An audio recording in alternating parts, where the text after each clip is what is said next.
Bonjour à tous. On va laisser les participants entrer dans la rencontre. On va commencer le webinaire dans 2 à 3 minutes. Bonjour Axel. Salut, Bonjour Yes. Charles. Bonjour, messieurs. Ça va bien? ça va et vous? Oui.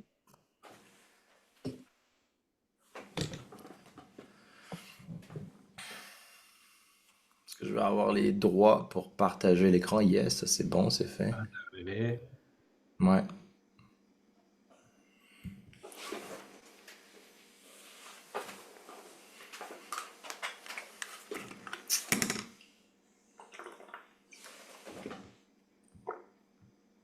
Parfait. Pendant qu'on attend les derniers participants, comme je vous l'indiquais, on va commencer dans 1 à 2 minutes environ. J'ai indiqué dans le chat un lien vers notre prochain webinaire. Donc, on va faire un webinaire le 25 avril prochain, le jeudi. Ce sera un webinaire sur les conditions flexibles au travail, un puissant levier pour votre attraction et mobilisation. On va recevoir Marie-Hélène Chèvrefils Dévo Conseil qui va parler des tendances en matière de pratique de flexibilité du travail. Plusieurs exemples. Donc, il y aura entre autres, évidemment, le télétravail, les tracances, entre autres, les pièges à éviter, des méthodologies qui seront proposées. Donc, je vous invite à aller cliquer sur le lien dans le chat, aller consulter le prochain webinaire. Donc, un webinaire qui aura lieu jeudi 25 avril de midi à 13 heures, entièrement gratuit. Donc, avec une experte, là, en la personne de Marie-Hélène Chèvrefils. Donc, ben, sans plus attendre, on va démarrer pendant que les derniers participants se joignent. Donc, merci à tous d'être là aujourd'hui. On a un webinaire très intéressant, la culture au service de la performance. Je vous partage mon écran à l'instant. Lancer le tout. Donc, aujourd'hui, on a la chance d'avoir deux invités. Je vais vous mettre l'affichage en diaporama, ça va être simplifié. Donc, aujourd'hui, on a la chance d'avoir deux invités, une personne de Fox et une personne d'Abscon Consulting. Donc, je vais vous les présenter dans quelques instants. Avant d'aller là, évidemment, dernier petit mot sur le prochain webinaire. Donc, n'hésitez pas à aller y jeter un petit coup d'œil. C'est mon moment d'infopub. Donc, rapidement, bon, plusieurs d'entre vous êtes déjà clients chez Fox, d'autres non. Je vous expliquer qui on est, ce qu'on fait aujourd'hui. Fox, aujourd'hui, dessert plus de 1200 clients au Canada. On gère au-delà de 125 000 dossiers employés. On a tout récemment ficelé un financement là, de près de 5 millions de dollars avec BDC Capital, Desjardins Capital pour poursuivre notre croissance, offrir à nos clients une panoplie de nouveaux modules, des modules améliorés également. Euh, donc, justement, ben, Fox, c'est un SIRH, un système d'information ressources humaines, qui est un très bon point de départ pour quiconque prend la direction d'un département RH ou encore un coordonnateur dans un département RH pour ben, opérationnaliser finalement un ensemble de meilleures pratiques. Donc, Fox, ben, on a une vingtaine de modules. Vous en voyez quelques-uns à l'écran. C'est une façon de bien se structurer, professionnaliser l'approche RH, centraliser la donnée. Et dans un contexte de loi 25, ben, c'est d'autant plus important là, de faire les choses de la bonne manière. Petite nouveauté, une nouvelle dont on est fier. Dès ce soir, à compter de 19 heures, on va faire la mise en ligne d'une nouvelle page d'accueil. Donc, pour tous les clients, folks qui sont parmi nous aujourd'hui, ben, quand vous vous connecterez ce soir ou demain, vous allez avoir une expérience améliorée de folks et c'est un avant-goût de tout ce qui s'en vient dans la plateforme. Donc, plateforme qui va être un peu plus modernisée en termes de look and feel avec plus d'automatisation, encore plus conviviale à travailler. Donc, à l'agenda aujourd'hui, ben, plusieurs points. Sans confiance, sans relation authentique, pas de succès. Promouvoir une culture d'entreprise engageante, définir un standard de savoir-être pour les employés, maximiser la performance des employés grâce à la définition d'objectifs clairs et par une culture de feedback. Et on va terminer ça, évidemment, par un volet d'évaluation de performance. Hein, qui dit culture, qui dit performance, ben, parle nécessairement d'évaluation dans tout ça. Donc, les participants aujourd'hui, ben, tout d'abord, j'ai Axel Aureste, qui est fondateur, conférencier chez Abscon. C'est quelqu'un, si vous ne le connaissez pas déjà, c'est un influenceur RH très présent sur les médias sociaux et avec un style qui est très franc, direct, je dirais sans filtre. Donc, vous allez certainement apprécier son style aujourd'hui comme je l'apprécie. Donc, bienvenue Axel. Merci, belle introduction, j'adore ça, merci Stéphane. Parfait. Et on a également Charles Aubry. Charles qui est représentant en solution RH chez Fox depuis plusieurs années. Charles qui est un fier représentant des milléniaux. Et non seulement ça, c'est un passionné de technologie. Donc, va pouvoir vous partager son expérience à titre de milléniaux, mais également vous parler de ce qui est à votre portée dans le marché. Donc, bienvenue Charles. Merci beaucoup, Stéphane. Donc, ben, on va sans plus tarder y aller avec Axel. Axel, je vais te laisser les droits pour partager. Je me permets un dernier commentaire aux participants. N'hésitez pas à poser vos questions Mhm. dans le chat tout au long du webinaire d'aujourd'hui. Webinaire qui va se terminer au plus tard à 13 heures. On va respecter votre temps. Posez vos questions. Je vais me permettre à l'occasion de poser certaines de vos questions à Axel et Charles tout au long du webinaire. Sinon, ben, à la fin, on va garder un moment, évidemment, pour couvrir l'ensemble de ces questions-là. Je vous invite à préparer vos téléphones mobiles parce qu'Axel va avoir besoin de vous poser quelques petites questions. Donc, Axel, la parole est à toi. Merci beaucoup Stéphane. J'ai beaucoup aimé que tu dises que j'ai un style de parler franc et direct. Disclaimer, il va avoir des mots bizarres, il va avoir des gros mots, il va avoir des insultes, il va avoir du franglais, mais c'est juste la passion qui parle, ok? Et les résultats qui parlent. Si ça choque certaines d'entre vous ou certains d'entre vous, je suis désolé, mais je pense que après quelques minutes, vous allez embarquer dans le style, puis vous allez vous laisser aller avec ça. On va commencer tout de suite, on embarque. Merci de m'avoir passé le micro. Je vais le prendre puis regarder tout de suite qu'est-ce qu'on voit. C'est magnifique. Avant de commencer, parlons de la chose que vous voyez en ce moment. On parle de pirates. Imaginez des pirates. Ok. Lorsqu'on pense aux pirates, on a souvent en tête des pirates sanguinaires qui sèment la terreur sur les mers. Puis après avoir lu plusieurs livres de pirates, j'en parle souvent, on se rend compte que le pirate, c'était avant tout quelqu'un qui prenait sa liberté en main. Puis là, il y a un parallèle direct à faire entre ce que faisait le pirate et ce que font les milléniaux et les Gen Z en ce moment. Ils prennent leur liberté en main. Donc ces pirates partaient à la découverte de nouveaux horizons. Ils étaient guidés par des missions en soif d'aventure. Ok, ça c'est facile, c'est excitant. Mais pensez-y là. Vous avez un groupe de 50, 40, 50, 100 personnes à bord. On se lance dans une expédition. Il faut ramener le trésor il y a 6 mois. Il faut que personne meure, il faut que tout le monde soit d'accord, il faut que tout le monde se comprenne. Donc, de manière générale, les pirates utilisaient plus leur ingéniosité, leur esprit d'équipe, leur culture, leur leadership. C'est pour ça que c'est une image qui est forte et que j'utilise souvent quand je parle d'entreprise. Je parle dans votre bateau à bord, le pirate, le capitaine. Alors, l'équipage doit être soudé, on l'a dit. On doit s'écouter, on doit s'entendre, on doit rire, on doit s'amuser, on doit se sentir bien, on doit être fort, puis on doit se dire les vraies affaires. Donc c'est cette analogie du bateau pirate et de l'équipage que vous allez retrouver tout au long de la petite présentation. Si ça vous plaît, j'espère. Si ça vous plaît pas, ben, ne le dites pas, parce que c'est mon petit rêve à moi. Puis, puis j'ai une petite bible qui s'appelle Be More Pirate, que je vous conseille de lire, qui fait état de la relation des nouvelles entreprises qui établissent une culture solide, forte, et qui ressemble à ce que faisaient les pirates dans l'ancien temps. Voilà pour la petite introduction. C'est prêt. Dites-moi si vous entendez ça.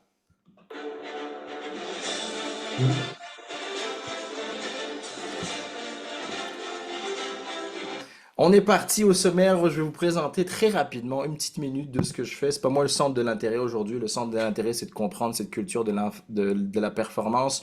Ensuite, Stéphane l'a dit, prenez votre téléphone. Je vais avoir besoin que vous répondiez à un petit quiz.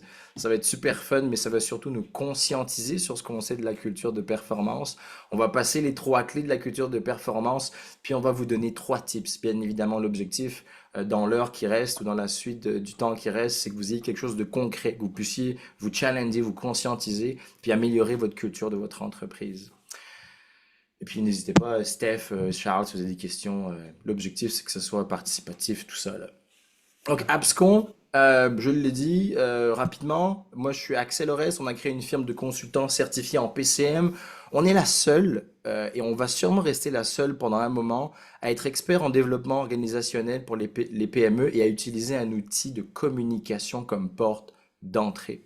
PCM, c'est un outil de communication, on y reviendra plus tard. Qu'est-ce qu'on fait concrètement? On place les bons humains au bon endroit, dans le bon environnement pour garantir la vision du leader. On mesure l'impact de la bonne communication versus la performance de l'équipe. Et enfin, on crée une culture de performance bienveillante. D'ailleurs, performance et bienveillante ou performance et saine, ça fait pas toujours, c'est pas toujours des mots qui sont mis ensemble. Dans ce cas-ci, oui, et c'est ça qu'on va créer. Commençons à vos téléphones, s'il vous plaît. Charles, Steph, prenez votre téléphone, scannez le code QR et dites-moi quand vous êtes prêts, quand vous avez la slide que je vais vous partager, qui est prête devant vous. Attention. Ça s'en vient. Vous l'avez, vous l'avez? Oui, Oui. absolument. Parfait. Est-ce que vous voyez, culture et performance, on se conscientise à la culture de performance? Oui? Alors, on voit qu'il y a 12, 13 participants. Mettez les petits pouces pour savoir jusqu'à quand on monte. On va encore attendre un petit 15 secondes pour avoir le maximum de personnes. L'objectif, c'est qu'on soit un maximum conscientisé puis qu'on ait le maximum de chiffres. Good. Ça arrive, ça arrive, ça arrive. Un chiffre magique, je vais dire 64 puis on va passer à autre chose. 61, 62, 63 et 64. Les gens vont arriver. Ah non, on est bloqué. C'est fini. Voilà, c'est parfait. On avance, on avance. Donc, notre objectif là, pendant les prochaines minutes, très rapide, c'est de se conscientiser. Je vais vous poser une question. Qu'est-ce qui va facilement rendre ton entreprise plus performante?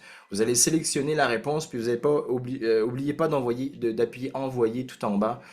Puis quand c'est fait, un maximum, appuyez sur le petit pouce pour dire que c'est fait puis que vous avez répondu. Qu'est-ce qui va facilement, donc quelque chose de simple, de facile, rendre ton entreprise qui est très complexe plus performante? Ok, il y a des réponses, parfait. On va passer, ben oui, vous l'aviez, la réponse, clarifier les objectifs. C'est fou ça. À chaque fois qu'on rentre dans une entreprise, on regarde la planification stratégique. La première chose qu'on fait, nous, de manière générale, ou même les analystes d'affaires, c'est de clarifier les objectifs. Avoir des objectifs clairs, mesurables, réalistes augmente les chances de réussite de 76%. C'est énorme. Je vais vous donner le tips après. C'est simple de clarifier des objectifs. Ça s'appelle aussi du care. Deuxième question. Hop, on va y arriver. Hop, hop, hop. Ben là, on l'a vu, on ne l'avait pas. Voilà. Pour ceux qui avaient pas vu la réponse, elle est juste après. Bim, bim. Voilà.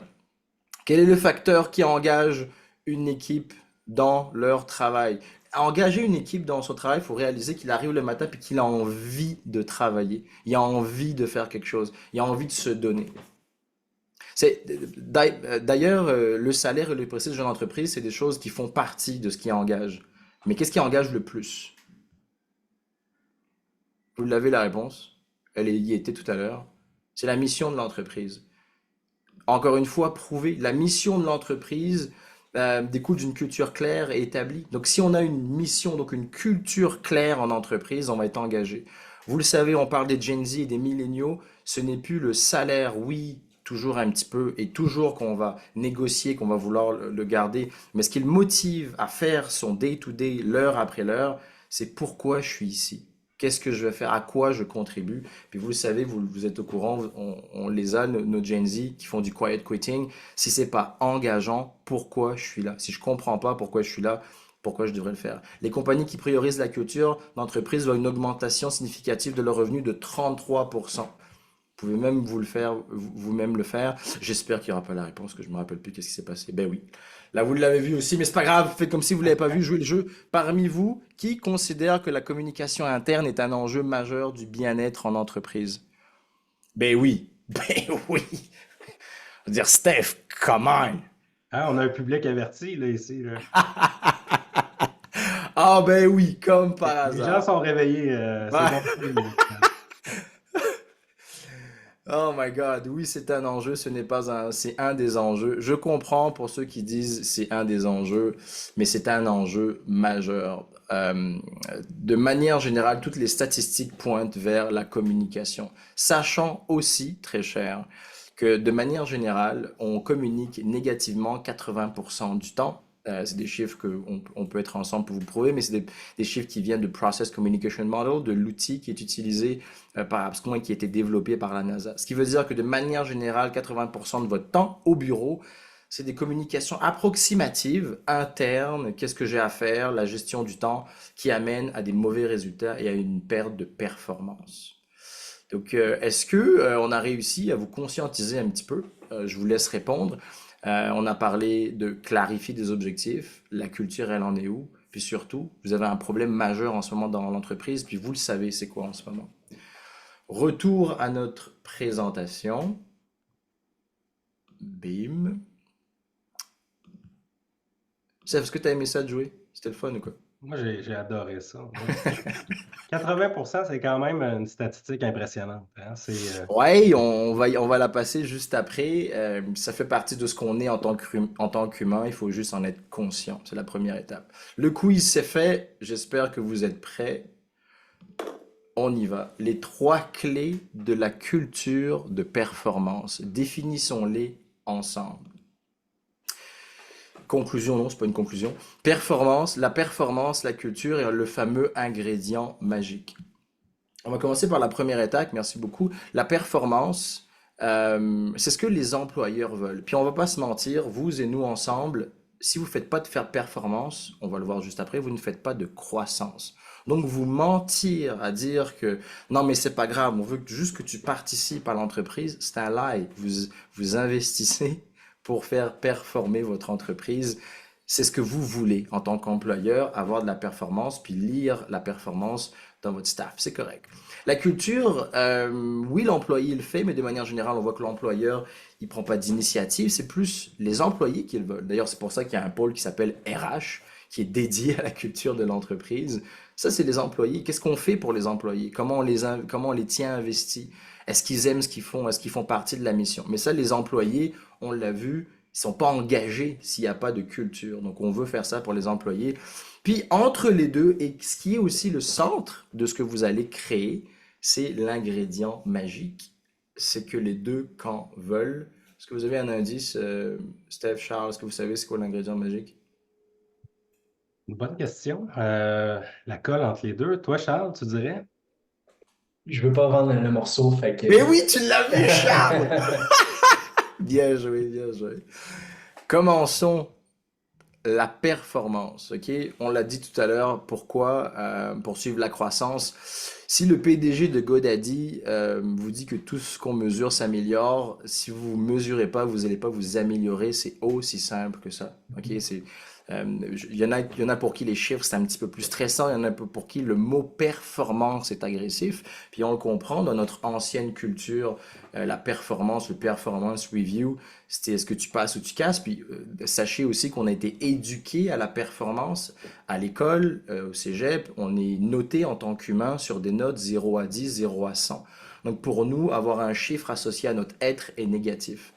Il faut se défaire de cette réalité. La performance, c'est positif. C'est comme ça qu'on a les meilleurs athlètes, c'est comme ça qu'on a les meilleures pratiques dans la médecine. La performance, c'est ce qui nous permet d'être meilleurs, puis d'avancer, et donc de croître.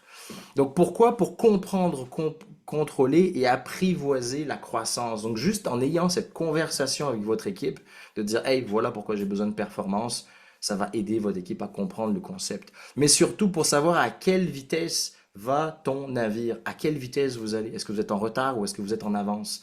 Là-dessus, c'est simple, vous avez votre planification stratégique. Si vous ne l'avez pas faite, Google Planification stratégique, faites-la. Est-ce que je suis en retard ou je suis en avance? On est en mars en ce moment. Où sont mes ventes? Où sont mes recrutements? On réajuste la mission. Si on voit que le bateau va pas assez vite ou va trop vite, on réajuste. C'est à ça que ça sert la performance. On donne du feedback sur la performance.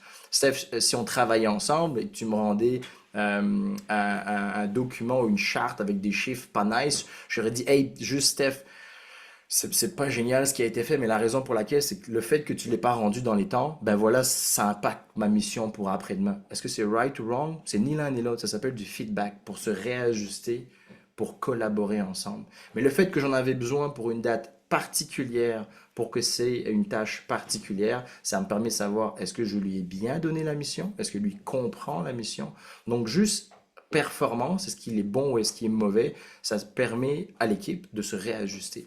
Et enfin, c'est écrit en jaune, ajuster les décisions RH. C'est très difficile d'avoir des conversations RH au niveau du recrutement, du salaire ou même des augmentations si vous n'avez pas l'état des performances de votre entreprise. La performance, c'est aussi bien où est-ce qu'on en est dans la planification stratégique, mais dans les ventes, dans le chiffre d'affaires, dans vos acquisitions, dans les recrutements, c'est de la performance aussi, le recrutement, dans votre marge, dans vos profits, où est-ce que vous en êtes. Vous ne pouvez pas faire je vais recruter parce que je sens qu'on est dans une croissance.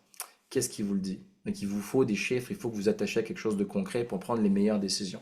Ça fait un employeur conscient des décisions qu'il va prendre. Il ne va pas le faire au feeling, même si des fois le feeling, ça doit prendre l'ascendant. Mais ça fait aussi des employés conscients. Si vous avez cette conversation sur la performance de votre entreprise, en ce moment, guys, je vous aime tous, mais la raison pour laquelle on ne peut pas augmenter telle et telle personne, ben c'est qu'on n'a pas fait autant de ventes qu'on le devrait. Puis je sais que c'est de ma faute, puis c'est moi le leader, puis c'est toujours de ma faute.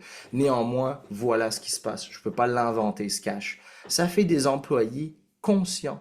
Cet employé conscient avec une culture de performance va faire, hey, Charles, je vois que tu as eu du mal, je vois qu'on a du mal dans les ventes. Ok, je sais que je suis en tech, mais est-ce que je peux t'aider, moi, à faire des ventes d'une manière ou d'une autre? Est-ce que ça peut aider?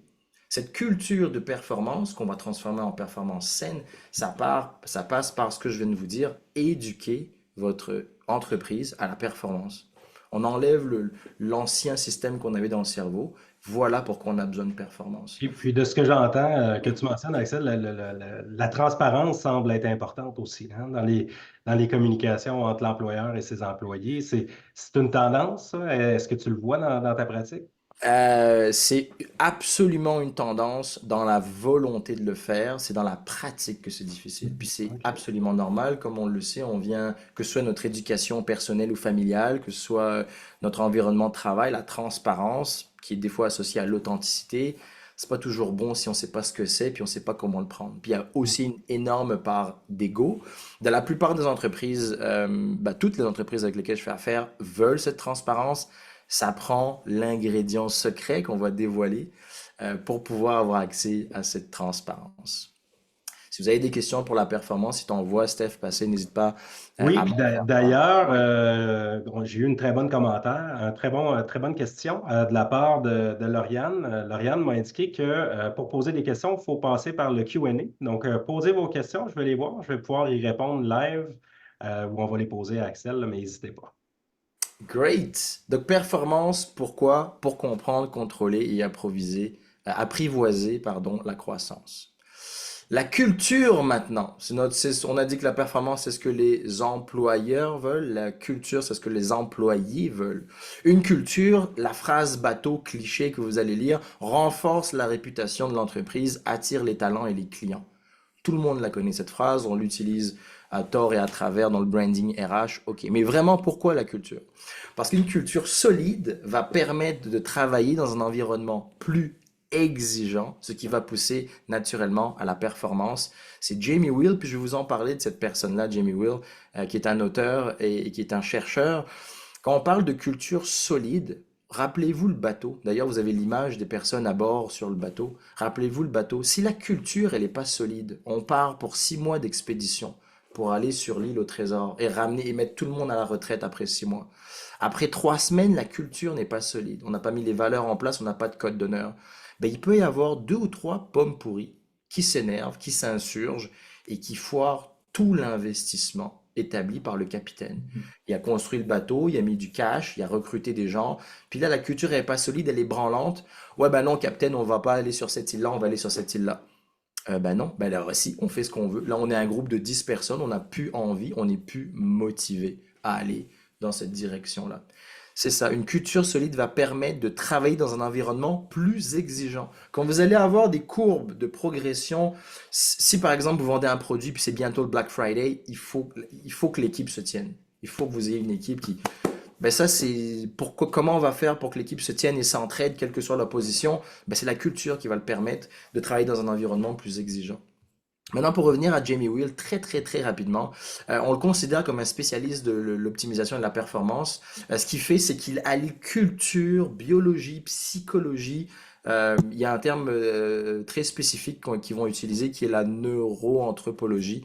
Et lui, il est focus là-dessus. C'est quoi les aspects physiologiques et mentaux pour avoir une culture d'entreprise et un leadership. Il a écrit un livre là-dessus d'ailleurs qui est extraordinaire. Il fait le parallèle direct et le parallèle que j'ai fait avec le bateau pirate, je le fais aussi avec les Navy ou avec les forces spéciales. Quand vous êtes six, vous êtes lâchés dans une zone hostile et que vous devez accomplir votre mission qui est de tuer un terroriste parce que le bien versus le mal pour toujours et que vous saviez pas et que vous n'êtes pas ensemble là-dedans, que vous fassiez pas confiance, ben c'est quoi les chances de succès? Si votre culture est pas solide, c'est quoi votre chance de succès? Très faible. Donc, culture, mais surtout pour communiquer efficacement la vision. Avoir une culture, ça va vous permettre de communiquer efficacement votre vision. C'est ce qui va déterminer votre motivation. La vision, c'est la carte postale. Comme je vous l'ai dit sur le bateau pirate, c'est l'île. La dernière île, l'île Davis. L'île où on a nos trésors, on a les beaux hommes musclés, les belles sirènes. C'est l'île où on s'arrête, on boit un coup. Et la vie est extraordinaire. Ça, c'est votre mission d'entreprise. Qu'est-ce que vous promettez à vos employés qui investissent de leur temps? C'est votre mission d'entreprise. Vous allez détailler les missions. Chaque personne à bord va avoir une mission bien définie pour faire avancer le bateau. Il y en a un qui va être au voile, il y en a un qui va être au gouvernail, il va avoir un canonnier, un cuisinier, un navigateur. Chaque personne se doit d'avoir une mission, puis on va les noter sur la performance. Et monsieur le navigateur, on est allé à droite, on aurait dû aller à gauche. Qu'est-ce qui se passe? On est en retard, là. Même chose pour le canonnier, même chose pour le cuisinier, même chose pour le médecin à bord. Donc, avoir une mission bien spécifique dans votre entreprise. Puis enfin, encore une fois, éclairé, surligné en jaune, ça sert, comment vous allez le faire, implanter pour implanter des valeurs. Les valeurs, c'est le savoir-être. Tu l'as dit au début. Tu l'as présenté, le savoir-être. Les Gen Z et les milléniaux veulent appartenir à un groupe. Ils ne veulent pas être malheureux. Ok. La phrase que j'aime dire, c'est If you're not stressed, you give your best. Ok. C'est juste ça. Si tu es juste heureux dans la vie, tu vas faire ce qu'il faut faire. Et on a connu une génération au-dessus, ou une génération qu'on peut encore attester, où le bonheur était la dernière chose qu'il y avait sur l'échelle du succès. Il y avait l'argent, il y avait le fame, il y avait le prestige. Puis après, à un moment donné, peut-être un samedi après-midi, il y avait du bonheur. On a shifté, toute la planète a shifté, puis la COVID a accéléré le processus. Non, non, non. Vu que notre vie est si courte, puis elle est contrôlée par d'autres personnes, comment on fait pour être bien dans la vie? Donc, votre système de valeurs, l'implantation des valeurs, vos valeurs d'entreprise, va être un garant d'un savoir-être, qu'on appelle aussi un standard chez Abscon, pour les Gen Z et les milléniaux. Ils vont pouvoir s'y référer et avancer ensemble. Est-ce que je vous sens, je vois vous noter la tête, je pense que vous vous sentez investi, Oui, ben, on est Charles. investi, tout à fait. Je trouve que tu fais un bon pirate. D'ailleurs, c'est probablement une question qu'on aurait dû poser tout à l'heure. Je pense qu'on aurait eu des thumbs up. Moi, je suis curieux. Bon, c'est beau, on parle de la culture, de bien communiquer cette culture-là, la vision, mission, etc. Mais comment on s'assure que ça reste pas quelque chose de statique sur des affiches ou dans des courriels, puis que les employés vivent cette culture-là au quotidien? Très très très bonne question. Elle va réapparaître on va le répéter dans le tips qu'on va donner pour implanter la culture, mais on va le dire maintenant parce que la question est posée. La culture, puis je veux que vous voyez dans votre tête que le culture, il y a le mot culte dedans. Puis quand on parle de culte, on parle de religion, on parle d'appartenance politique. Ok? La même question peut être posée. Comment je peux dire que tu es un bon pratiquant chrétien? Bah parce que je vais à la messe tous les dimanches. Comment je peux dire que t'es un partisan des Giants, par exemple? Bah parce que tu as ton jersey Giants. Donc la culture, c'est ça. C'est la pratique constante de ce en quoi vous croyez. Donc là, c'est facile à dire. Maintenant, l'objectif pour le leader, c'est de le faire. C'est comment j'en fais un culte. On s'entend dans la bienveillance, hein, on reste dans le côté positif de la force. Comment j'en fais un culte? Ben, les couleurs, oui, c'est cool d'offrir je vois souvent des hoodies, etc. Mais est-ce que quand vous donnez le hoodie, il y a un happening? Est-ce que vous en parlez? Est-ce que vous ramenez, vous rafraîchissez les valeurs? Simple, comme quand vous voulez gronder quelqu'un. Donc, Steph, tu m'as rendu quelque chose d'à chier, je suis en retard, je peux pas closer le client. Ce que je vais faire, c'est faire, hey Steph, dans nos valeurs, il y a professionnalisme. Il semblerait que tu n'as pas été professionnel sur ce projet-là. Je me détache, je mets le Saint Graal qui est les valeurs de l'entreprise dans cette communication. Qu'est-ce qu'on fait là-dedans? Comment tu peux te permettre d'être plus professionnel? Parce on essaye tous d'être professionnels. Donc non seulement tu vas l'avoir su quand tu seras rentré dans l'entreprise, le premier mois, non seulement dans les 5 à 7, on va faire des jeux, mission, vision, valeur, on va faire des happenings, mais quand on va avoir des conversations difficiles, je vais te dire, tu sais, Steph, là, en ce moment, on s'aligne pas vers notre vision, là, avec ce que tu viens de me faire sur ce projet-là. Je reste positif, mais ce que je nomme, ce que je pointe du doigt, c'est que ensemble, notre standard, comment on va travailler ensemble, c'est cette culture. Ok. Je suis resté un petit peu plus évasif, mais je vais donner plus de détails juste après. Est-ce Non, que ça mais je répond comprends bien. à... Puis c'est de revenir à la question de l'alignement, hein. Ultimement, on veut aligner tout le monde vers un but commun. Puis c'est un écosystème de valeurs, de politique, finalement. Donc, Absolument. Ça fait bizarre à entendre, mais c'est exactement la même chose. Enfin, l'ingrédient secret. OK? D'après vous, là vous allez être surpris, Charles et Stéphane, que met en évidence le mythe de la tour de Babel? Pour ceux qui ne savent pas ce que c'est, puis ont aucune idée, pour rappeler le mythe de la tour de Babel, cette fameuse tour qui a été construite par les hommes pour aller parler à Dieu, Dieu a trouvé ça arrogant, il a fait non, non, fuck that, je vous donne tous une langue différente. Puis le mythe, la création des différentes langues, selon la Bible, c'est ce moment-là. Donc, que met en évidence ce mythe que je viens de raconter? J'attends une réponse de Steph, de Charles ou de quelqu'un.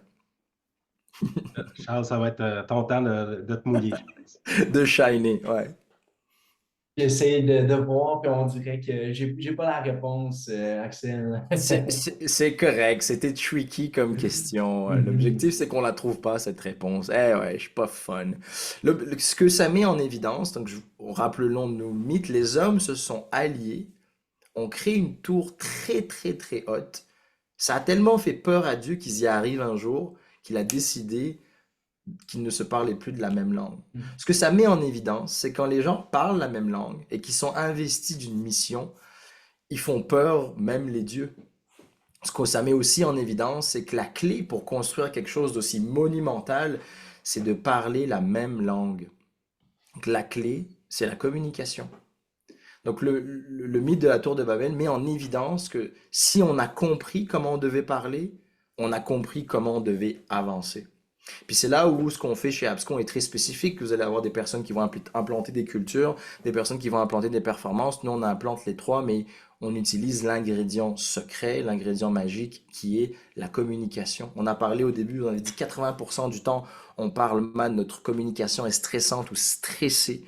80% des échecs sont dus à 20% de schémas récurrents des leaders dans leur communication. Vulgairement, ça veut dire quoi? Que vous avez des boss ou des leaders ou des gestionnaires qui stressent les gens tout le temps dans leur communication sans le savoir. Mais c'est à cause de cette communication stressante qu'on a le plus de problèmes dans notre gestion du personnel et dans l'avancée et dans la croissance. C'est ça que ça veut dire, puis c'est des vrais chiffres. Puis les principaux échecs entrepreneuriaux sont dus à l'incompréhension et à la confusion interpersonnelle. Que ça, c'est des chiffres que vous pouvez aller chercher qui sont très très connus. Alors pourquoi communiquer? Oui, pour faire du cash, mais surtout être ensemble, se comprendre, être heureux. Puis j'ai fait un petit cœur comme ça. Puis, ça fait pas très pirate, le petit cœur et Axel, là, mais Mais moi, je suis un oui, pirate sensible. un pirate sensible. Ouais, pourquoi pas? Et deux questions en lien avec ça de la part du public. Premièrement, les statistiques que tu as amenées tout à l'heure, puis encore maintenant, Est-ce qu'on pourrait avoir les sources? Ça serait Ouais, intéressant. là, les sources, c'est PCM, Process Communication Model. Puis l'autre Parfait. source, qui est 80% des échecs, c'est le livre d'études de Jamie Wheal sur les Naval College et le SEALs Team 6. Donc, en fait, il faisait un rapport entre les généraux qui étaient des mauvais généraux, donc les missions échouaient par rapport à leur mauvaise communication. Super. Donc, Parfait. voilà Puis pour... l'autre question, c'était comment, selon toi, Axel, on peut conscientiser l'employeur et les gestionnaires à améliorer les canaux de communication? C'est une très bonne question. Pour répondre à cette question, il y a deux choses que j'ai rajoutées. J'ai dit en moyenne, nous passons 2 fois plus de temps avec nos collègues qu'avec votre famille. La source, vous pouvez faire un calcul mental, mais sur Internet, vous allez le trouver aussi. Mais faites le calcul, vous passez plus de temps avec vos collègues qu'avec votre famille, ce qui va impliquer votre bien-être. Votre bien-être et votre communication au travail va affecter votre famille. C'est un mythe, on dit, bah, prends soin de toi ce week-end, tu vas être mieux pour le travail. 2 jours versus 5 jours, ça marche pas. Il faut qu'on soit bien au travail et ça va impacter positivement notre vie de famille. Puis c'est ce qu'on prouve, nous, depuis 2 ans. Les gens sont plus heureux, plus performants au travail et surtout dans leur vie de famille. Donc, comment conscientiser les leaders qui ont du mal? Juste faire un état de la situation et on va arriver à la troisième clé pour faire comment on fait cet état de la situation. Donc c'est une question transfert ou transition qu'on va utiliser dans le tips. Voilà comment on va le faire. Ok. C'est bon pour les questions? Je pensais qu'il y en avait une autre, mais Ben, l'autre question, c'était vraiment, c'est ça, oui, tu as répondu, puis il y avait la notion de... non, tu as bien répondu. En passant, on a eu un partage justement sur les pistes de solutions pour la communication positive de la part d'Annick Bonenfant. Donc, je vous invite à aller voir dans le Q&A. Là, elle a cité une source. nice, bien joué. Merci beaucoup, Annick. Les 3 tips, donc on vous l'a dit, on a passé les 3 sujets. On veut des tips, on veut des choses concrètes. Alors c'est sûr qu'en une slide et 30 minutes aujourd'hui, ça va être le maximum du tips, mais ces tips sont des pistes pour vous à explorer et les résultats sont garantis. Le premier tips, performance. Prenez un employé qui a été recruté pour faire du marketing ou des Google Ads. Clarifiez un objectif SMART avec cet employé qui a été recruté pour ça. Prenez le temps, vous avez recruté cet employé pour des ads. C'est quoi l'objectif SMART? SMART spécifique, mesurable, atteignable, raisonnable et temporel, que vous allez pouvoir regarder le 30 du mois, puis vous asseoir et parler avec eux. Il y a des chances, ben en fait, toutes les entreprises que j'ai faites, il n'y a aucun gestionnaire qui l'a fait. Donc ça fait 1 an et demi, on a travaillé pour une vingtaine d'entreprises, il n'y a aucun employé ou gestionnaire qui l'a fait. Personne s'est assis avec quelqu'un qui a été recruté pour ça pour dire, bah, tu as été recruté pour ça, voilà ce que je m'attends à la fin du mois. Parlons de comment tu as réussi, pourquoi tu n'as pas réussi. Jamais. Déjà, tu le sais, vous le savez sûrement, le onboarding est catastrophique, mais aller arriver à leur donner des objectifs SMART, ils le font pas. Faites-le avec l'employé qui a le plus de mal en ce moment. L'employé avec qui vous avez le plus de mal en ce moment. Allez le voir juste après la rencontre. Prenez un moment avec lui. Définissez un objectif SMART avec lui de manière consciente, puis avec du care. Mesurer le résultat. Donc, on est la fin du mois, on est le 30 avril, on remesure le résultat, puis on parle, on donne du feedback. Ah, je m'attendais à avoir un meilleur ROAS. Qu'est-ce qui s'est passé? Ah, ok, ben effectivement, c'était pas clair ce que je voulais. Ok, voilà ce qu'on se donne pour le 31 mai. Juste ça, vous allez augmenter la performance de manière radicale en 24 heures. Généralement, ils se sentent plus investis. Ils ont une mission, c'est très clair. Puis il y a quelqu'un avec eux qui les accompagne dans cette mission. Tips numéro 2, axé sur la culture maintenant. On a posé la question, puis on l'a faite. Déterminer la mission, la vision et la valeur, puis organiser un happening de présentation. Un happening de présentation, ça doit être célébré.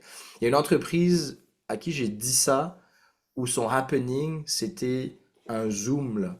Comme ça, monotone, avec voici notre mission, vision, voilà, voici nos valeurs, elles sont sur le site internet. N'hésitez pas à me poser des questions si, c'est ça que la plupart des gestionnaires ils font. Pourquoi? Parce que ne savent pas le faire. Puis ça manque d'investissement. Si c'est ta culture, puis c'est ça qui va générer beaucoup de cash pour ton entreprise, mets-y du cœur, engage un présentateur, donne-le à ton meilleur ami qui est bon à présenter les choses, fais-en quelque chose de big, parce que c'est ça qui va représenter ton entreprise sur les réseaux sociaux. Ils vont mettre leur jersey, leur hoodie, parce que tu leur as rendu fier de ce qu'ils font. Ensuite, parlez-en tous les mois. Parlez-en dans les rencontres trimestrielles, parlez-en dans les rencontres hebdomadaires. Parlez-en au début beaucoup trop, je sais que ça devienne chiant. Puis après, maintenez-le. Le fait que personne sait, dans toutes les entreprises, j'arrive puis je leur demande, et vous allez le voir, le troisième tips pour sensibiliser la communication, je leur demande c'est quoi leur valeur, c'est très approximatif. Ben, c'est la fierté. OK? Puis comment vous faites vivre votre fierté au travail? Donc c'est juste un mot qui a été mis sur un site internet. En aucun cas, c'est une valeur que vous utilisez dans votre compagnie. À l'inverse, si vous regardez le Cirque du Soleil, Momentum Factory, si vous regardez LG2, même si c'est une agence, il y a une fierté, Sidley, il y a une fierté à travailler, puis ils se basent sur leurs valeurs, puis ils veulent faire vivre leurs valeurs. Donc voilà la différence avec ceux qui épousent la culture et ceux qui épousent pas la culture. Et le troisième tips, comment on fait prendre conscience à des personnes qui ont une mauvaise communication? Réaliser un sondage pour connaître l'attitude, la disponibilité et la communication du leader. C'est super simple. Vous avez beaucoup de choses sur Internet pour faire des sondages. Vous avez 30 employés, vous leur dites, hey, salut, moi c'est Axel, quand j'ai besoin que vous me fassiez confiance, je vais vous envoyer un sondage anonyme, je veux juste savoir où est-ce qu'on en est au niveau de l'attitude, de la disponibilité, de la communication. Vous allez avoir la réalité. Puis pour la transition et la question que tu as posée tout à l'heure, Stéphane, demandez-les d'être transparents. À partir de là, le boss ou le leader doit accepter ce qui va Mm. arriver. Et là, on se frotte à quelque chose qui s'appelle l'ego.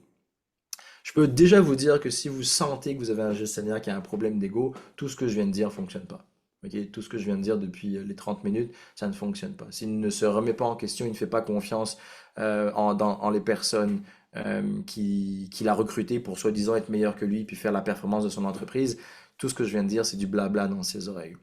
Oui, il y a l'outil qu'on va utiliser qui est PCM, où j'arrive à les faire comprendre que c'est l'ego, leur problème.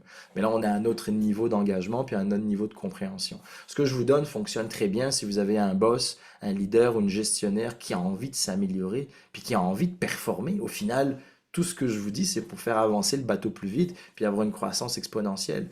Attitude, disponibilité et communication, c'est les trois angles qu'on a trouvés. D'ailleurs, on a nos formulaires préétablis avec beaucoup plus de questions un petit peu plus techniques. Mais juste ces trois angles, vous avez votre résultat. 40% des employés trouvent que tu parles mal. 1% des employés dit que tu es disponible. 100% des employés trouvent que tu as une mauvaise attitude. Tu fais quoi avec ça? Est-ce que tu es d'accord avec ça? Est-ce que tu aimes avec ça? Ou tu sais, comme là, je te donne, les employés, tu es transparent, c'est anonyme. Est-ce que tous tes employés ont tort ou est-ce que tu as un petit peu un problème? À partir de là, vous l'avez la réponse. Est-ce que c'est un bon leader, c'est un mauvais leader? Est-ce que c'est quelqu'un qui va avancer ou non? Il va juste prendre conscience. C'est la première étape. C'est ce que je fais à chaque fois. C'est la conscientisation de la communication. Maintenant, il y a une piste d'amélioration. Puis c'est là où on va utiliser l'outil PCM. Au final, en tant que leader et gestionnaire, ce que vous voulez faire, c'est rentabiliser ce qui vous coûte le plus cher en temps, en énergie, en argent. C'est vos employés. La chose qui vous coûte le plus cher dans votre entreprise quand vous regardez vos états financiers, c'est vos employés. C'est pas plus compliqué. C'est vos employés. Donc, rentabilisez vos employés. Faites en sorte qu'ils soient heureux, qu'ils soient bien, qu'ils appartiennent à quelque chose de solide qui les plaît. Et vous allez rentabiliser votre entreprise aussi simple que ça. Conclusion, là la conclusion elle est là, c'est là qu'elle est la conclusion, elle n'était pas tout à l'heure. Implantons une communication efficiente pour une culture de performance bienveillante. On a passé la performance où on a dit qu'il fallait faire attention à pas que ce soit négatif. Comment on fait ça? On met tout le monde dans... On est ensemble, guys. Ça va être dur, ça va pas être facile, mais on est ensemble. Puis comment on va faire ça? Ah, vous avez du mal? On en parle.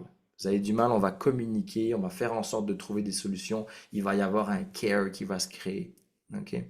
Donc, à partir de juste ces trois éléments, avec l'ingrédient secret, puis la base de tout qui est la communication que vous devez implanter, puis vous l'avez tous dit, 100%, presque 100% pensent que c'est un enjeu majeur.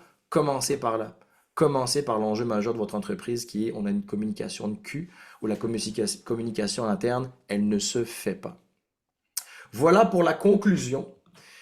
Si vous avez aimé la présentation, en tout cas, j'espère, j'ai plein de petites nuggets que vous allez pouvoir trouver sur mon LinkedIn. Axel Orez, vous pouvez aller sur le site abscon.co. Puis ceux qui veulent prendre un moment ensemble, travailler, vous pouvez prendre votre téléphone, scanner le code QR, vous allez remplir un petit cool formulaire, puis on va se prendre un petit 30 minutes. Je vais pouvoir vous aider le plus rapidement que je peux, vous donner tout ce que je sais pour peut-être trouver des solutions en 30 minutes. Donc voilà, ceci fut la Merci fin de la beaucoup, Axel. présentation. Merci énormément. Puis il reste encore un petit bout avec Charles Aubry, donc ne quittez pas tout de suite. Il nous reste une petite portion. On va prendre soin également de couvrir les questions qui n'ont pas été posées encore. Donc, merci énormément, Axel. Hyper intéressant. Je pense que la notion d'humilité pour le gestionnaire est importante aussi, hein, d'être capable de se regarder dans le nombril, comme on dit, puis d'être prêt à faire des changements. Hyper intéressant. Je suis curieux, dans tes mandats, typiquement, tu collabores avec le professionnel RH, davantage avec le président d'entreprise ou avec l'ensemble de l'équipe de direction? C'est une très bonne question. On va toujours commencer, on parle de la pointe, on va toujours commencer par le core du problème, puis c'est à qui l'entreprise, c'est au leader, c'est au gestionnaire. Donc ce que je vais m'intéresser à, c'est qui cette personne? Parce que c'est cette personne qui va donner la direction, la culture, la communication. Si cette personne, le leader de l'entreprise, qui a 10, 15, 20 employés, est un mauvais communicateur, c'est la première chose que je vais adresser. Puis on va rien changer. Donc je vais commencer avec lui. Par contre, je vais le sensibiliser à sa mauvaise communication, mais je vais travailler davantage avec son ensemble de leaders, donc le CFO, le CTO, le COO, le CMO, la RH. Puis ensemble, on va créer sa vision, on va donner sa vision à condition qu'elle soit bienveillante, qu'elle soit saine et qu'elle soit positive. Donc on va commencer par le leader, mais on va travailler avec le mid-management. Aussi, on déploie l'outil avec toutes les opérations pour qu'ils comprennent, qu'ils soient sensibles à leur mauvaise communication. Juste le fait que tu sois sensible quand tu parles mal, ça augmente tes chances de réussite et de performance. Puis écoute, moi, j'aime beaucoup les happenings, Charles aussi. Ouais. Fait que, on en a fait chez Folks, on en fait régulièrement. Puis effectivement, la culture est très forte. Donc, poursuivons les évaluations de performance dans tout ça. Puis là, je me demande même si le terme est le bon, Charles. Selon les tendances, plus ou moins. Fait qu'encore une fois, merci Axel pour vrai. Tu mets la barre très haute. J'aurais pas aimé ça être après toi à l'école là, lors des justement des présentations orales là, parce que très bon chapeau. Euh, Merci. fait que justement, la raison, en fait, toi, qu'on voulait un petit peu parler des évaluations de performance slash appréciation, je tiens à dire que je suis chanceux, justement, j'ai beaucoup de chance de parler avec des personnes qui travaillent en ressources humaines, justement, à la semaine longue. Fait que c'est ce qui me permet aussi d'être au courant de qu'est-ce qu'on doit faire, justement, en termes d'évaluation.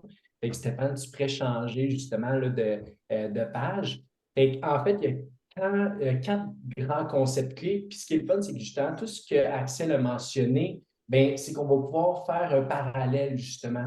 Un des premiers points, puis c'est pour ça que Stéphane mentionne, est-ce qu'on peut appeler ça encore l'évaluation de performance? Oui et non.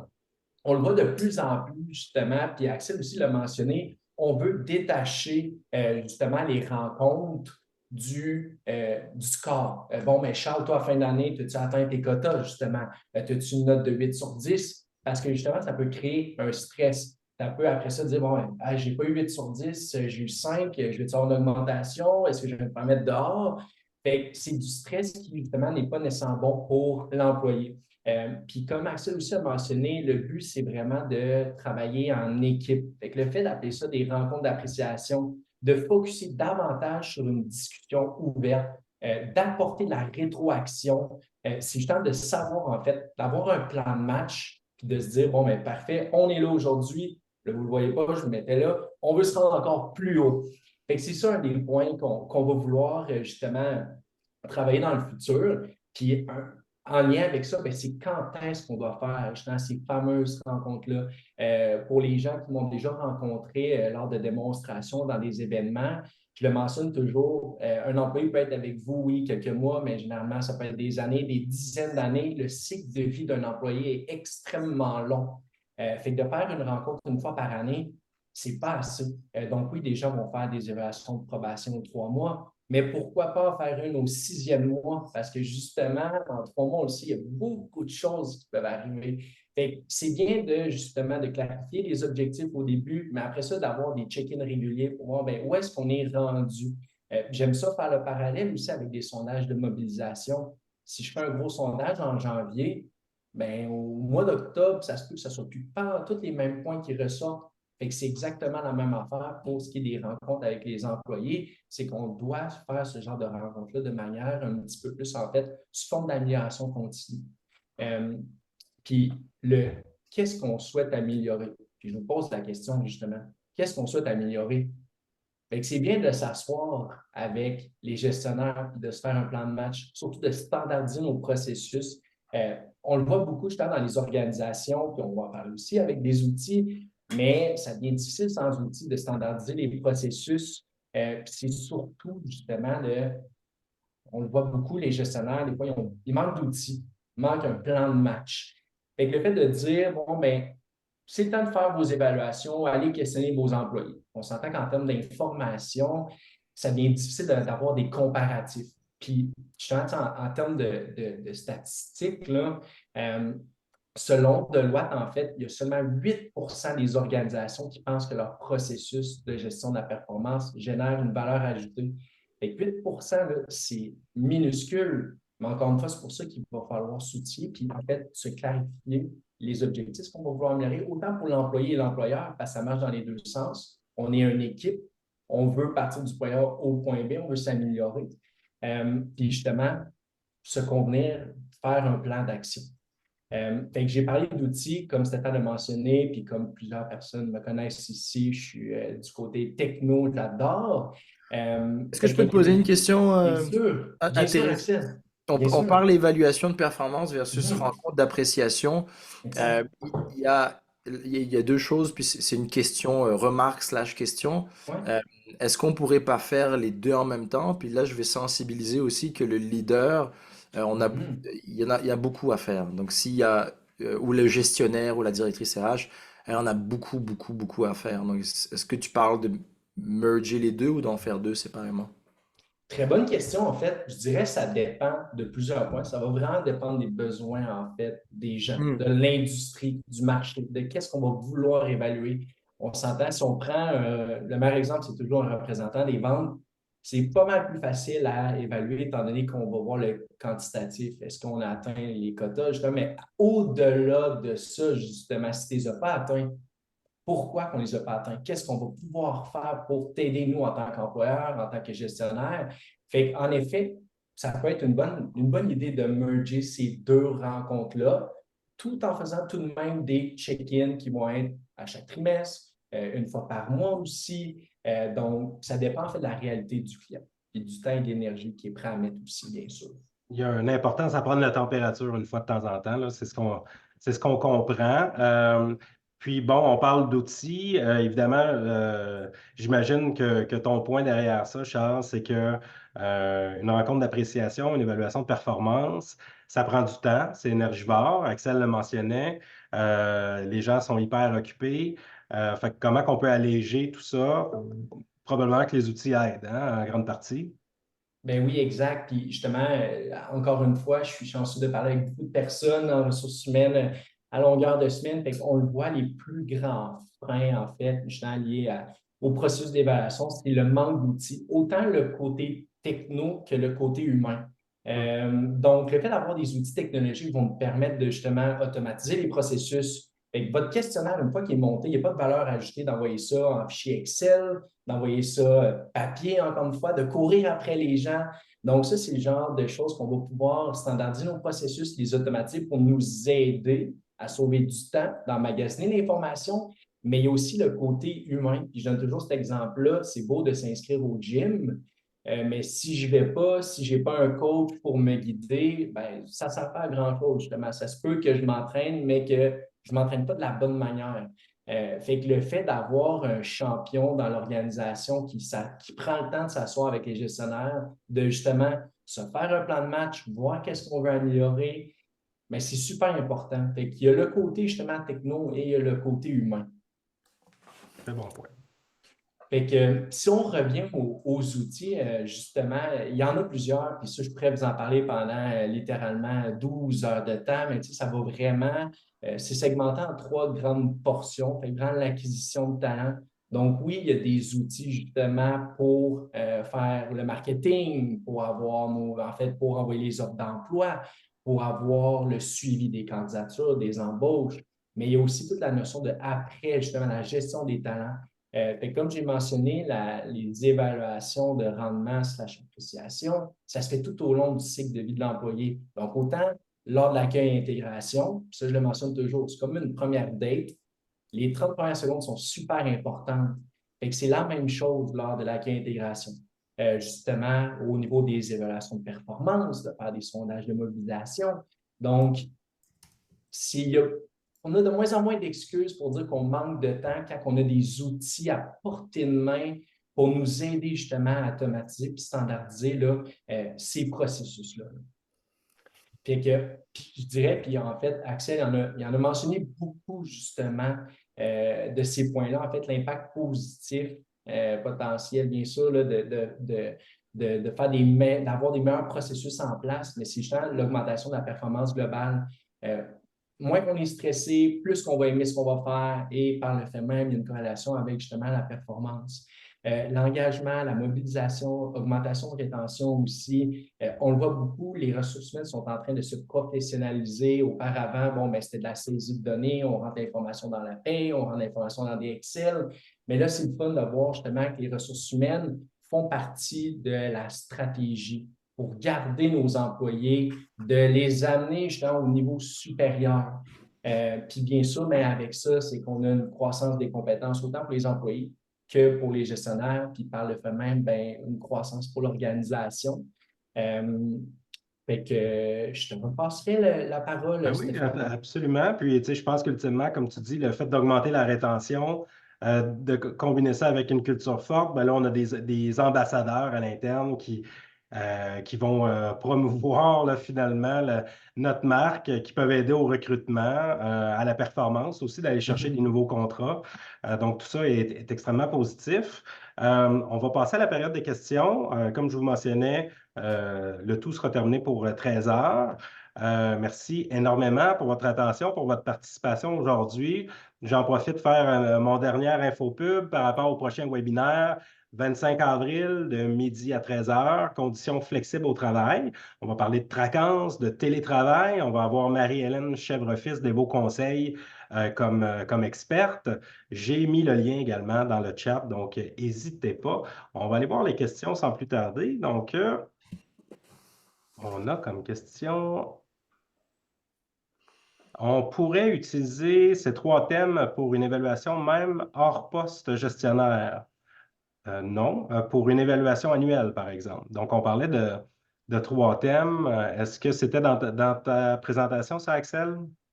Je pense que oui, les trois notions, la performance, la culture et la communication. Est-ce que tu peux me répéter la question pour On que pourrait utiliser ces trois thèmes pour une évaluation même hors poste de gestionnaire.